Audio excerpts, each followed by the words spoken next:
In November of 1930, deep in the icy wilderness of northern Canada, a trapper named Joe LaBelle pushes his snowshoes through thick powder as he approaches a small Inuit village along the shores of Anjikuni Lake. Joe had been to this lake many times. He knows the people well. They're always friendly, resourceful, and welcoming. He's come for warmth, food, and conversation. But today, the village is silent. There's no laughter, no dogs barking, no voices, no smoke from chimneys, nothing. LaBelle steps into the main clearing, expecting to be greeted, but instead, he finds dozens of huts completely empty. Food is still hanging over fires, weapons are stacked by doorways, clothing and supplies are untouched. But the people, they're gone. All of them.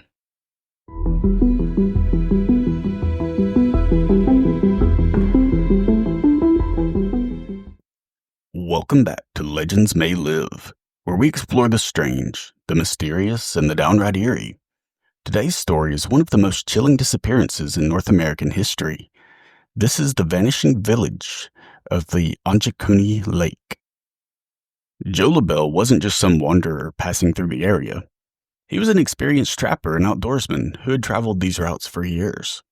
He knew the terrain, and he knew the signs of life, and he knew this Inuit village very well. On this particular day in November of 1930, he had been hiking for a while and he was exhausted, and he just needed somewhere to take some quick shelter. The temperature had dropped well below freezing, and a storm was on the horizon. The nearest civilization was days away, but LaBelle knew that just over the ridge up ahead he would see the familiar outline of the Anjikuni settlement. But even from a distance, something didn't feel right. The homes, which were constructed of stone and animal skin, were perfectly fine. They were intact, but open. So he looked inside, and LaBelle found personal belongings completely untouched. There were bowls still filled with food, cooking pots over unextinguished fires. There were fur-lined coats hung neatly on racks, weapons propped by the door, sewing projects still mid-stitch. It was as if everyone had simply stood up and walked out all at once and never came back. LaBelle called out as he walked through the village. He checked each tent and shelter, but there was no one there. He did find the dogs. Several dog sleds still tied up. But what he saw next chilled him even more. They were all dead, starved to death, some even partially buried under the snow. And yet, there was plenty of food in the village. At this point, LaBelle was pretty shaken. Something was wrong. This wasn't abandonment. It was like the people had been ripped out of their lives in an instant. So he made a quick decision. He had to report this. As soon as he was able, he left the village and trekked for hours through sub-zero temperatures to reach the telegraph office in the nearest town. When the Royal Canadian Mounted Police arrived days later, the mystery only deepened. When Joe LaBelle reached the telegraph station, the operator thought he was delirious, frostbitten, half-frozen, ranting about some vanishing village. But the details were too specific, too urgent to ignore. So the operator sent word to the Royal Canadian Mounted Police, the RCMP, who quickly dispatched a small team to investigate. Days later, they arrived in Anjikuni Lake, and just like LaBelle had described, the village was a ghost town. The officers looked around for any sort of clue as to what may have happened, but they found no signs of struggle. There was no blood, there were no bodies or even footprints leading away from the camp, not even drag marks in the snow. It was as if the people had been swallowed whole by the wind. The sled dogs were still there, now buried deeper beneath the snow, frozen stiff. The Mounties confirmed that they had starved, despite food being readily available just steps away. One officer branched off to inspect the burial site outside the village. It was a sacred ground used for generations. And when he did, he made a chilling discovery. The graves had been disrupted. They were dug up, not by animals, but by people. And whoever did it took the bodies with them.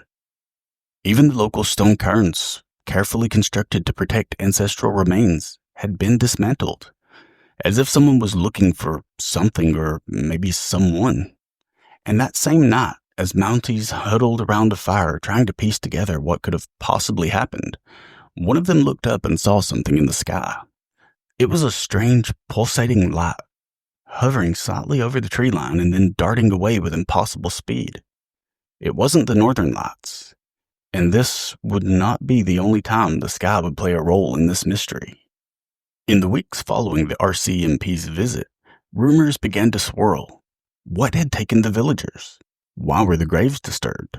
And why did the official reports, the ones the Mounties filed after visiting the site, suddenly disappear? That's right.